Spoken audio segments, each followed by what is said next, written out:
आपको याद होगा कि अभी अमेरिका के राष्ट्रपति और वाइस प्रेसिडेंट हो या डिफेंस मिनिस्टर हो, सबने ढोल पीट पीट के कहा कि चीन ने हमसे वादा किया है कि वो ईरान को हथियार नहीं देंगे। लेकिन आपको बता दूं कि आज के ही दिन चाइना के 2 से 4 कार्गो जहाज अपना ट्रैकर बंद करके, ताकि उसे कोई ट्रैक न कर सके, ईरान उतरे हैं। और वो कार्गो जहाज हथियार ट्रांसपोर्ट करने के लिए इस्तेमाल होते हैं। और सारी दुनिया जानती है कि ईरान चाइना को हथियार नहीं, बल्कि चाइना ही हथियार ईरान को देता है। अब कुछ बचा थोड़ी है कि आप इंतजार कर रहे हैं रजा भाई और कुछ नया बताओ। इतने तो समझदार आप भी हैं कि चाइना ने अमेरिका के मुंह पर लात मारकर अपने दोस्त को हथियार भेज दिए हैं। वहीं अमेरिकी इंटेलिजेंस ने कहा है कि जंग से ठीक पहले ही, जब जंग शुरू नहीं हुई थी, चाइना ईरान को एडवांस रडार देने के लिए सोच रहा था। यह रिपोर्ट नहीं है कि दिया है। गुलाबी सुअर का रोज का सेम बयान है, हमारी जंग बहुत बढ़िया चल रही है, हम जीत गए हैं, ईरान को मिटा दिया गया है, ईरान की नेवी, ईरान की फौज खत्म कर दी गई है, हम बहुत बढ़िया जीत रहे हैं, हमारी फौज सब बड़ा बड़ा बड़ा।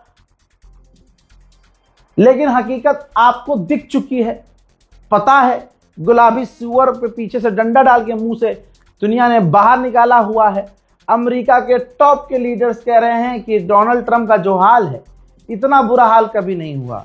अब बेचारे ने कहा है फिर से, अब रोज का रोज कुछ ना एक लाइन बोलनी पड़ रही है नई। उसने आज बोला है कि हम नहीं चाहते थे कि ईरान में जाएं, लेकिन हमें जाना पड़ा है ताकि ईरान को हम परमाणु हासिल ना करने दें। मेरे दोस्तों, आगे उसने कहा कि हमने ईरान की 156 जो शिप हैं वो डुबा दी। और मुझे गुस्सा आ गया कि भाई डुबाई क्यों, उसको हम इस्तेमाल कर सकते थे। मेरे दोस्तों, आप समझ सकते हैं डोनाल्ड ट्रंप कितना बेवकूफ़ है, कितना बौखलाया हुआ है, पूरी दुनिया से गाली सुन रहा है।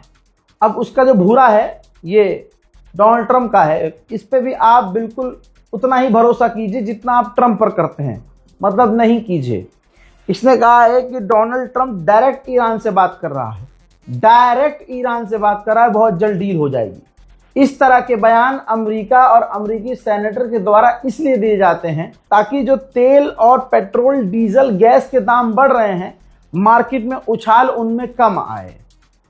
क्योंकि मैं ईरान का कैरेक्टर बता रहा हूं, ईरान बात करेगा ही नहीं ट्रंप से।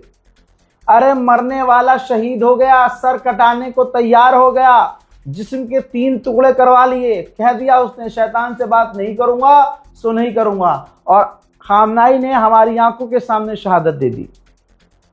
ये हम नहीं भूले तो क्या ईरानी भूलेंगे? डायरेक्ट डोनाल्ड ट्रंप डील कर रहा है, ये भूरा कह रहा है। ये साफ साफ हर मुसलमान समझ सकता है कि ये झूठ है, सिर्फ मार्केट को कंट्रोल करने के लिए बयानबाजी। आप देखिए ना, ट्रंप कह रहा है कि हम जीत गए और भूरा कह रहा है कि बात हो रही है डायरेक्ट ट्रंप से। और इधर आईआरजीसी के कमांडर ने कहा है कि हमारी फिंगर ट्रिगर पर है। यकीन रखिए दोस्तों, अमेरिका जो बोल रहा है झूठ बोल रहा है, सबको गुमराह कर रहा है। उसे हमला करना होगा ईरान पर, वो अचानक से ही करेगा। मेरे दोस्तों, अमेरिका ये भी कोशिश कर रहा है कि फीफा वर्ल्ड कप जो फुटबॉल वाला होता है मैच, तो वो अमेरिका में होना है। तो अमेरिका कोशिश कर रहा है कि ईरान की team America FIFA world cup खेलने के लिए आए। ऐसा नहीं कि नहीं आए, बुलाना चाह रही है। तो आप मुझे बताइए, गिर के रिश्ते संबंध कौन ठीक करना चाह रहा है? और ईरान कैसे ठीक कर लेगा भाई? तुम उनके टॉप लीडर को मार दो, मतलब अल्लाह ना करे कोई इंसान तुम्हारे घर के सबसे बुजुर्ग के सर में गोली मार के कत्ल कर दे, फिर 40-50 दिन बाद तुमसे कहे कि हेलो भाई क्या हाल है, सब बढ़िया, अस्सलाम वालेकुम, खैरियत, और यार घर पे आओ नाश्ता पानी के लिए। ईरान की जंग को समझने के लिए बस ये एग्जाम्पल समझ लीजिए। याद रखना ये गैबी मदद है ईरान को, याद रखना ये अल्लाह की मदद है ईरान को, याद रखना ये जंग मौजज़ा है, मौजज़ा। जो एक और अमेरिका का एयरक्राफ्ट कैरियर यूएसएस एइज़नहावर, ये मिशन पे नहीं था, अमेरिका में खड़ा था, अमेरिका के अंदर खड़ा था। अचानक से इसमें आग लगी। आग की वजह सामने नहीं आई है, आग लेकिन ऐसी लगी कि इसमें कई सारे जो सैनिक थे वो जले हैं, मरा कोई नहीं लेकिन बुरी तरह से झुलसे हैं। यह आग कैसे लगी किसी को नहीं पता। हजरात, अब अमेरिका का ब्लॉकेज दिखाता हूं। एक तो स्ट्रेट ऑफ हॉर्मूज जो ईरान ने बंद किया हुआ है, उसकी ताकत देखी है दुनिया ने, और इस अमेरिका की जो ये मुट्ठी है ये कितनी ढीली है मैं आपको बताता हूं। हजरात, आप समझिए, पहले अमेरिका के बैरिकेड को पाकिस्तान के एक जहाज ने तोड़ा, फिर वो स्ट्रेट ऑफ हॉर्मूज से निकला। ऑब्वियसली ईरान की बॉन्डिंग इस वक्त आपको पाकिस्तान से पता है। फिर वो यूएई गया, क्रूड ऑयल लिया, यू टर्न मारा, स्ट्रेट ऑफ हॉर्मूज में वापस आया, क्रॉस करता हुआ स्ट्रेट ऑफ हॉर्मूज को फिर से अमेरिका की बैरिकेड को तोड़ा और पाकिस्तान तेल लेकर पहुंच गया। इसी के साथ आपको पता चल गया कि तेल तो अमेरिका का भी निकल रहा है, सारी अकड़ का तेल निकल चुका है अमेरिका का। हजरात, ईरान का प्रेस टीवी साफ साफ कह रहा है कि अमेरिका को, और ये हम सब जानते हैं, अमेरिका को जितना नुकसान हुआ है ईरान की जमीन पर उतरने वाले दिन से लेकर अब तक, जो जंग में हुआ वो सो हुआ ही है, लेकिन वो दिन याद होगा जब ईरान की सरजमीन पर अमेरिका का जहाज उतरा, अमेरिका के कई जहाज तबाह हुए। तो ईरान का प्रेस टीवी बता रहा है कि अमेरिका अपने हुए नुकसानों को छुपा रहा है। उधर IEA, इंटरनेशनल एनर्जी एजेंसी, ने दावा किया है कि मिडिल ईस्ट में पावर सप्लाई को रिकवर करने के लिए 2 साल लगेगा। याद होगा जंग की शुरुआत में ही इजराइल के राष्ट्रपति का जो जहाज था वो खड़ा कर दिया था, ले जाकर जर्मनी में पार्क कर दिया था ताकि ईरान पेल न दे। अब एक हफ्ते की पार्किंग पड़ रही थी 61 करोड़ 71 लाख इंडियन।